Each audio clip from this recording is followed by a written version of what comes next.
Hello students and welcome to this lecture on the Companies Act of 2008. Our quote for today is by Henry Ford and he said, "Whether you think you can or think you can't, you are always right."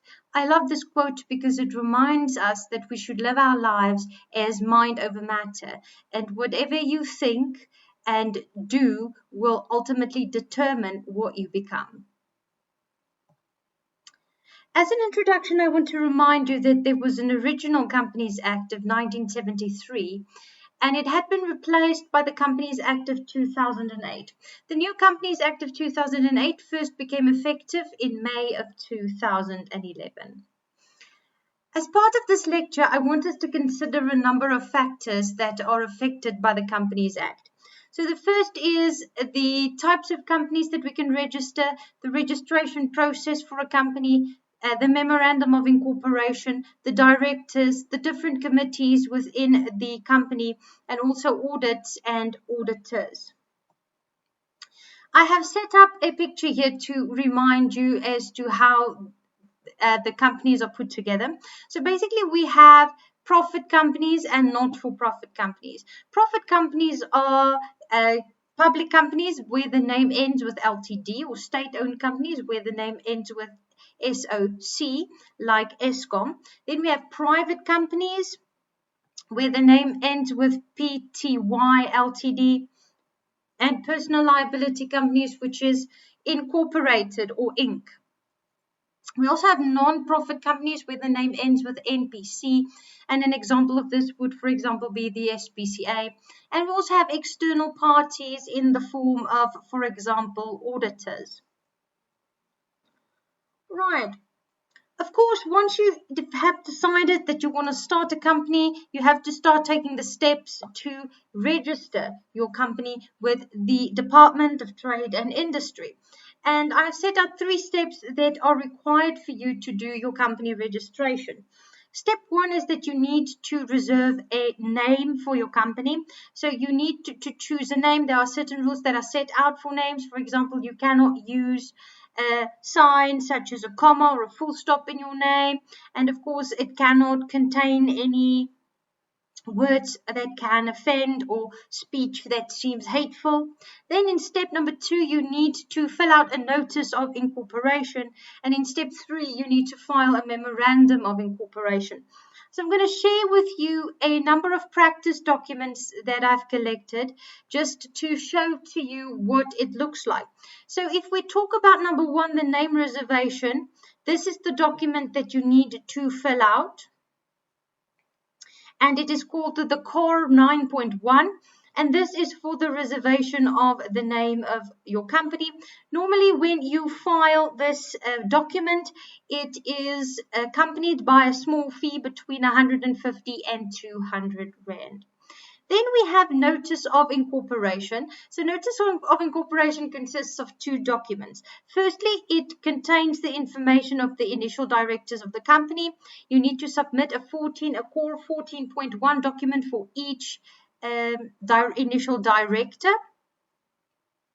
And then there's also alternative names, a document for alternative names that form part of the notice of incorporation. So this is also your 14.1 Annexure B.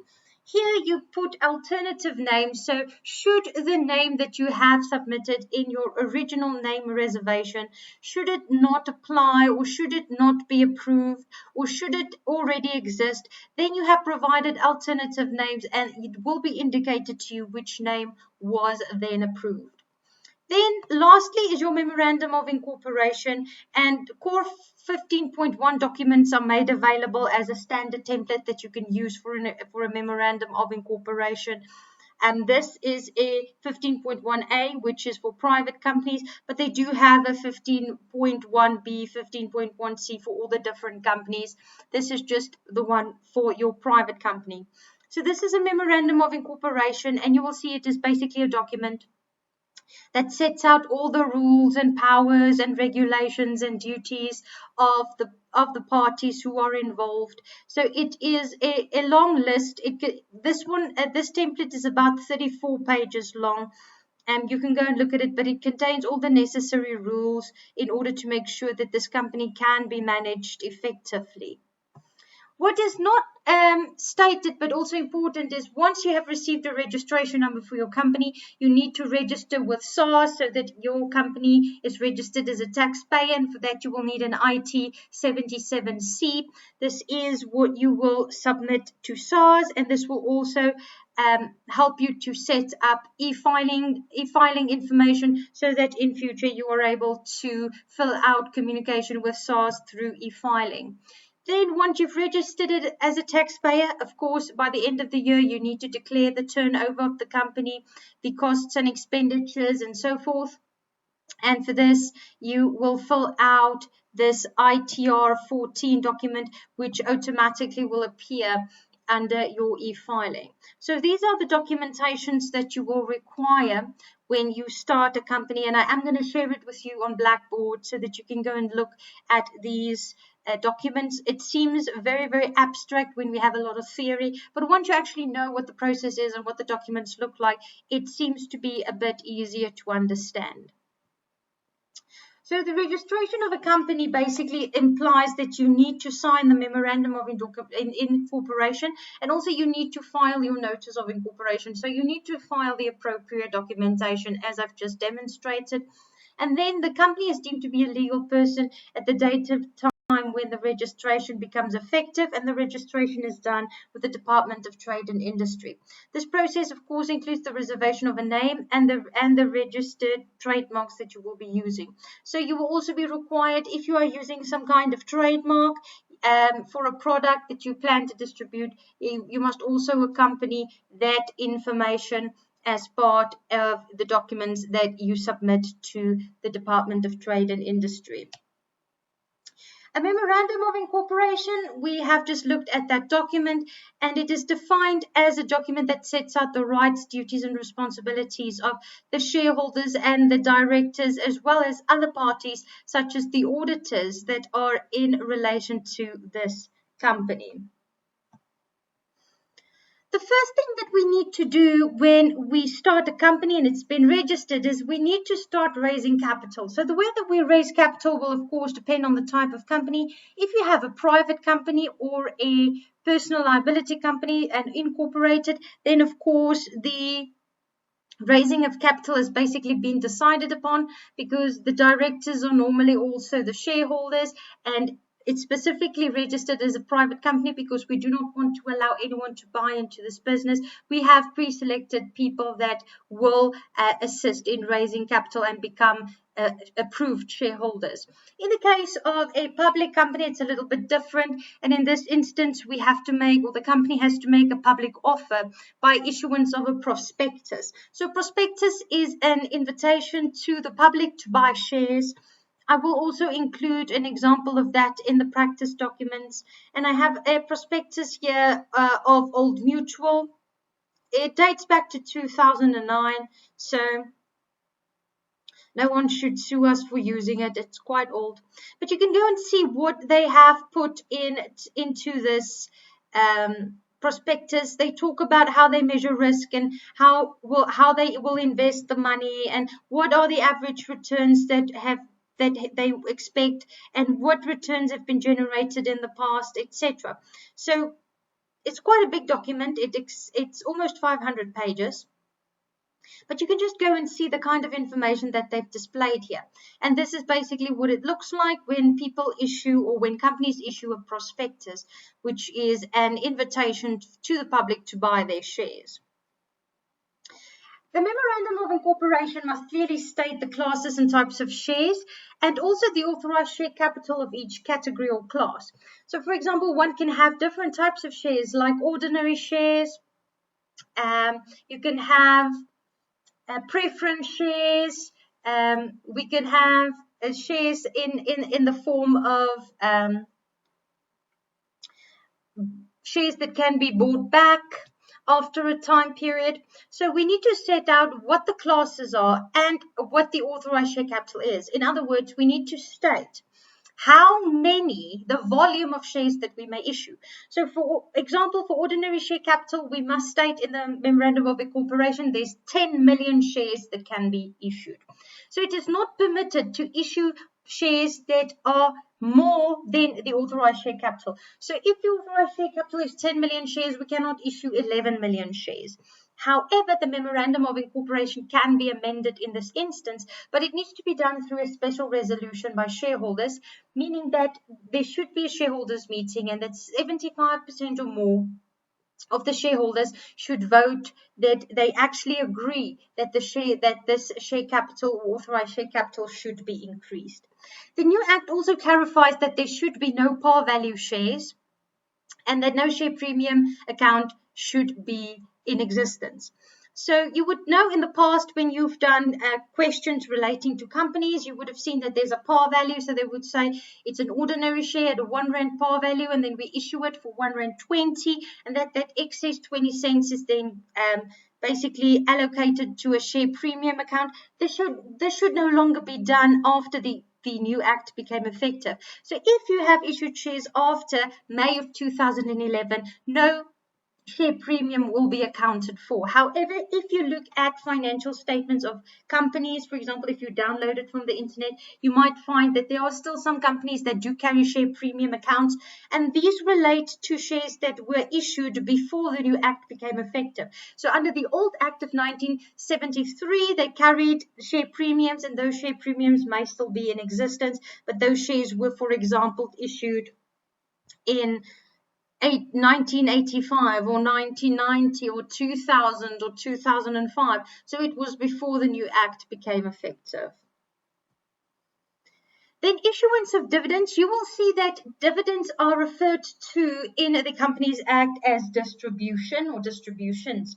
And the rule is that the entity should test the liquidity and solvency position before issuance of dividends. So we cannot just issue a dividend to a shareholder. We need to test how much debt this company is carrying, both in the short term and the long term. The rule is that the entity may not obtain loans to make dividend payments. So you cannot put yourself in further debt to pay dividends to your shareholders. And then dividends can also be issued in what they call in specie, which is a word that means other than money. In smaller businesses, such as a private company, you can, for example, distribute stock or assets to a shareholder. Dividends in the form of more shares can also be issued. You will remember that you have previously learned about earnings per share, which is IAS 33. And in earnings per share, there was a concept of capitalization issue. So capitalization issues are basically when you give another share in lieu of a dividend to your shareholder. Among the most important parties in a company is, of course, the directors. So directors, they actually give a definition for it. They say it's a member of the board of the company as contemplated in section 66, or an alternate director of a company, and includes any person occupying the position of a director or an alternate director. So a director may be someone who serves on the board of the company permanently. An alternate director means that that person does not serve permanently, so it will alternate. The director will serve the current year, then they will skip 2 years, and in the 4th year from now they will serve again. So it is stated by the Companies Act that half of directors should be permanent, and then the other half should alternate over time, to make sure that we have a board of directors which is an independent and interesting combination. Then there are certain rules in terms of directors when you look at the type of companies. It is stated that if you start a public company or a non-profit company, it should have at least 3 directors. If it is a private company or a personal liability company, it should have at least 1 director. Directors can be appointed by the vote of shareholders, and the remuneration of directors should be stated in your memorandum of incorporation. Sometimes directors need to be dismissed, and directors are removed from the board through an ordinary vote by shareholders. A person will not be eligible for the position of director if they are or become an unrehabilitated insolvent. So their private finances have been liquidated. Then they become incapacitated, meaning this person might be in a very big motor vehicle accident and now they're having problems such as amnesia. Then has been removed from the board due to misconduct. This we often find in state-owned companies like Eskom, where they insist that the directors are removed when they have acted in a way that defrauded the company. Then an unemancipated minor, of course, parents can go to a court and emancipate a minor, but in most instances it is preferred that the minor is not a director. Then also a legal person.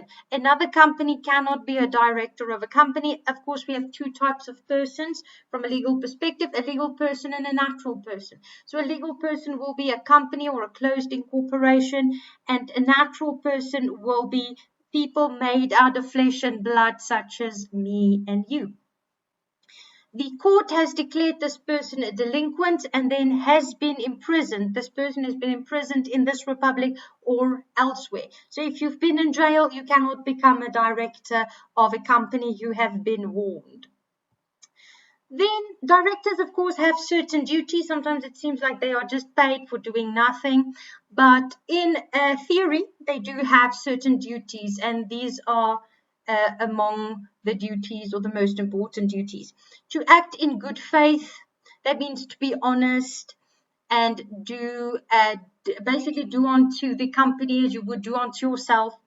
Then to act in the best interest of the company, to disclose any conflicts of interest, to disclose interest in any future contracts that the business wants to undertake, to disclose your interest in existing contracts if you're a new director coming in, not to exceed the powers that have been granted to you by the Memorandum of Incorporation. So, for example, if you only can close a transaction worth 1 million rand, don't go and close a transaction for 1.2 million rand. Then you have exceeded your capacity or power. Not to defraud the company or any person associated with it. So you cannot commit fraud that is, or at all actually, but also that, of course, in this instance, will impact the company negatively, other directors negatively, employees negatively, etc., creditors negatively. Then you need to act, if you're a director, with due diligence and care. You can't just act recklessly and make decisions if you have not thought about the consequences prospectively. And then, of course, you need to maintain the necessary discretion. As a director, you will have access to a lot of so-called inside information, and you cannot tell outside parties about ideas and plans and prospective enhancements that the company is planning. Then the director's liability. So often you find that people do not like to start up, for example, partnerships. Because if you start a partnership, the partners are seen as directly liable for the debt. So if your partner makes a lot of debt, they can come to your house, they will take your home, they will take your car, they will take your children, etc. But now people especially like to register companies, such as a private company or a public company or even a personal liability company, where the liability is limited. So the director and the company are seen as two separate entities. So once the company is liquidated, they cannot take the home or the personal assets of the director. However, the Company Act of 2008 argues that this does not always apply, and that we cannot just say that directors will never be liable for decisions that they've made. So there are certain instances where directors will be liable for losses, and these are when they've signed or acted on behalf of the company and they did not have the capacity to do so. Again, the capacity needs to be set out in the Memorandum of Incorporation, and again, this can be where there's a transaction, you only have the capacity to participate in a transaction worth R1 million. You sign a contract for R2 million. You will be liable, of course, for that difference. Then participated in omissions that were carried out to defraud shareholders, other directors, creditors, and employees. This, for example, can be not disclosing conflict of interest. signed off on financial statements that contain information that is misleading or misstated. Again, if you know that these books do not reflect are not a true reflection of the state of the company, and you sign it off, you will be held liable for that. And then participated in making decisions that are not in line with the Memorandum of Incorporation or the Act, which is the Companies Act of 2008. This may be issuing unauthorized share capital, or again, when you know there's a lot of long-term or short-term debt in terms of the liquidity and solvency position, then you just continue to issue dividends, or issue dividends by obtaining another loan. Such actions the director will be held accountable for. Then there's also what we call a King 3 report. A King 3 report is a guideline for best practice. So it is not quite as enforceable as it should be, but it suggests that companies who have good and ethical or sound ethical conditions will follow the King 3 report. And the King 3 report also sets out certain rules for directors. So it says that the chief executive officer cannot be the chairman of the board of directors, that the chairman of the board of directors should be an independent non-executive director, that the majority of directors on the board should be independent non-executive directors. So what does this mean?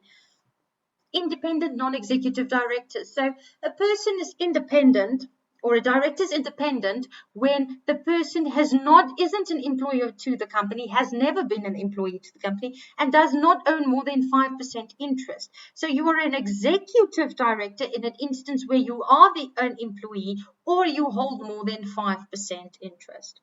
The directors of the board of directors should meet at least 4 times a year, and the remuneration of directors should be disclosed and reported on an annual basis. So you will find that the salaries, bonuses, retirement benefits, etc., of directors and senior managers of the company is reported for separately in the integrated report that they publish at the end of the year. Then King 3 says that a number of committees should be set up, and these are an audit committee, a risk committee, a remuneration and a nominations committee. So let's explore that. An audit committee is a committee that must be in place in the instance where it is a state-owned company or a public company, and the committee should have at least 3 members, and all of these members should be independent non-executive directors. So they cannot be employees, they cannot have more than 5% interest in the company. They should oversee the integrated reporting process. They need to oversee the internal audit function. They need to approve of contracts for non-audit services, such as, for example, consultations. And then they need to nominate candidates that can serve as the external auditor. And they need to report to the board of directors in terms of how their duties were carried out and whether the financial controls within this company is effective. Then we have a risk committee. Again, it needs to be chaired by an independent non-executive director, and it should have at least 3 members. It is responsible for establishing and monitoring a risk management plan for the entity. They need to determine the risk tolerance of the entity, and they need to report to the board of directors in terms of the effectiveness of the risk management plan and propose improvements where they are required. Then we have a remuneration committee. Again, it needs to be chaired by an independent non-executive director. It should have at least 3 members. And this committee is responsible for setting and ensuring the execution of a remuneration policy that relates to the directors. So they need to address the payment basis. So payment basis could be, are the directors paid per meeting? Are they paid per hour? Are they paid per month? How is their bonuses determined? Do they get any retirement benefits, for example? They should ensure that the remuneration of directors are disclosed through integrated reporting. Again, we need to disclose the remunerations separately and ensure that the shareholders vote on and approve the remuneration policy as it relates to the directors. Lastly, we have the nominations committee, and Their main responsibility towards the board of directors is to make sure that they identify individuals that are qualified to serve on the board of directors and guide the board in terms of annual reviews, reviewing succession plans, and also monitoring the education of directors. So again, you cannot just take anyone to become a director of a company. You should have some experience. You should have at least some kind of a worthy qualification. And of course, there should be a succession plan. So who will be the next chair of the board? How can we educate this person to make sure that we have a chair of the board to follow up this person who might be moving towards the age of 65, etc. So the committee will comprise of at least 3 non-executive directors, and the majority of the members of this committee should be independent non-executive directors.